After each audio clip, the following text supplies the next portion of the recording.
Sir మేము 3 సార్లు ఇక్కడికి వచ్చినాము. మాకు సార్ కలవలేదు. మాకు ఫస్ట్ గెలిచేదాకా ఏం చెప్పిండంటే మేము ఒప్పుకున్నట్టుగా 200 గజాల జాగ ఇస్తాము, 30,000 ఇస్తాము పింఛని.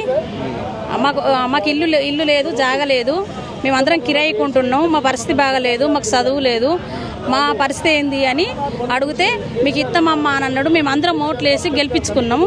ఆ గెలిపించినట్టుగానే మాకు మాట ఇచ్చినట్టుగా ఇప్పుడు మాట మీద నిలబడాలి. అంటే లోపలి పోయిర్రు అంటున్నారు. అంటే లోపలి పోయినప్పుడు మంత్రి కానీ ఎమ్మెల్యే కానీ కనీసం కార్పొరేటర్ అని కలిసిండు.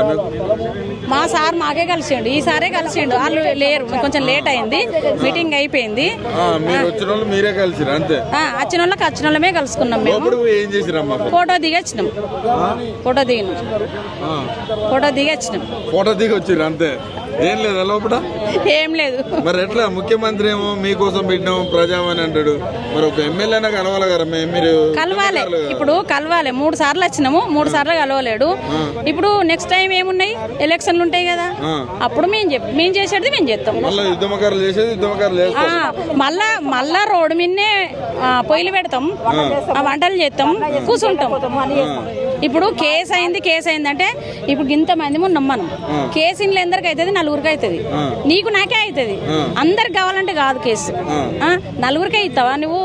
జాగా పింఛని అమ్మా, నీ కేసు డీటెయిల్స్ పెట్టాలి, ఏ పోలీస్ స్టేషన్ లో అయిందో పెట్టాలి, ఏ పర్పస్ లో అయిందో కూడా పెట్టాలి. సార్ ఒకటి, ఇప్పుడు చిన్న పిల్లలు ఉన్నారు, ధర్నా చేసినప్పుడు చిన్న పిల్లలు ఉన్నారు. ఆ పిల్లలు ఏడుతుర్రు అంటే ఇంటికి పోయి ఒక తల్లి పాలిచ్చేది అందుకే అయింది. అక్కడ పోలీసు వాళ్ళు వచ్చినప్పుడు ఆమె లేదు, ఆమె బంద్ అనేగా ఉండదా? కాదా? ఇక అదే అందుకొరకే మేము అట్లా ఫామ్లు పెట్టిరు కదా, ఫామ్లలో కూడా కేసు డీటెయిల్ గానీ అదే విధంగా అన్ని కావాలని అన్నారు కదా. ఇప్పుడు చేసినాం. మరి ఆ ఫామ్ ఎడి ఫామ్ ఏ రూమ్ లో ఉందో ఏమో. అంతేనా? అది కూడా అవిటికి ఒక రూమ్ ఉంటది కదా.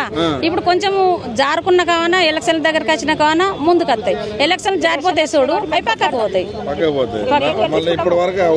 అవుపడాయి. మనసులు సుధంగా కనబడరు. ఎలక్షన్లు వచ్చినప్పుడే మేము కనబడతాం వాళ్ళకు. ఎలక్షన్లు అయిపోయినాక మేము కనిపించాం వాళ్ళకు. మేము ఇండ్లు లేక సంవత్సరం ఇల్లు కిరాయిలు పెంచితే మా కళ్ళకు రక్తం వస్తుంది. మేము బీడీలు చేసుకుంటా కట్టాలంటే సాధన అయితే లేదు. బీడీలు చేస్తే ఎన్ని వస్తాయి? 4,000 3,000 వస్తాయి. పింఛని 4,000 ఇస్తా అన్నాడు. మాకు వచ్చేటి 2,000. ఆ 2,000 పొట్టు ఎట్లా కడుతుంది? కిరాయి ఎట్లా కడుతుంది? కరెంట్ బిల్ ఎట్లా కడుతుంది? కరెంట్ బిల్లు ఫ్రీ అని పెట్టిర్రు, ఒక్కదానికి పెడతారు. ఇప్పుడు ఏ ఇంటికైనా కానీ ఈ సంవత్సరం ఇంట్లోకి కిరాయి పెంచిర్రు, ఇంకో ఇంటికి పోదామని పోతామా? అట్లా కరెంట్ బిల్లు కట్టుడే మేము. ఇవ ఇట్లా కష్టపడుకుంటా వస్తున్నాం మేము. అప్పులు చేస్తున్నాం మేము. ఇంత కిరాయికుండి అప్పులు చేసుకుంటా, పిల్లల పెళ్లిళ్ళు చేసుకుంటా. మహిళల ప్రభుత్వం అంటారు. మరి ఎట్లా ఉందమ్మా ఈ 2 ఏళ్ల పాలన? రేవంత్ రెడ్డి ఏం చేయాలంటే ఏం చెప్తారు? ఇక ఇప్పుడు ఏం చెప్పలేం, మాకు ఇచ్చినప్పుడే చెప్తాం. అప్పుడు కేసీఆర్ ఎక్కిండు, 2,000 పింఛన్ చేసిండు, 2,000 పింఛన్ చేసిండు, ఇళ్ళకి కిరాయి పెంచిండు. ఎంలాడకాడ స్లాబ్ పోసిండు, అది ఆపిండు. ఓవలు రమేష్ బాబు. అబ్బా మాకు ఇండ్లు వస్తున్నాయి మస్తు సంతోషపడే వరకే ఆయన రమేష్ బాబును పక్కకు తొలగిర్రు. ఇప్పుడు సీనన్న వచ్చిండు. సీనన్న ఇప్పుడు ఇల్లు ఇస్తా అంటుండు. మాకు కావాలి ఇల్లు కావాలి మాకు కంపల్సరీ. మేము ఇక్కడ అందరినీ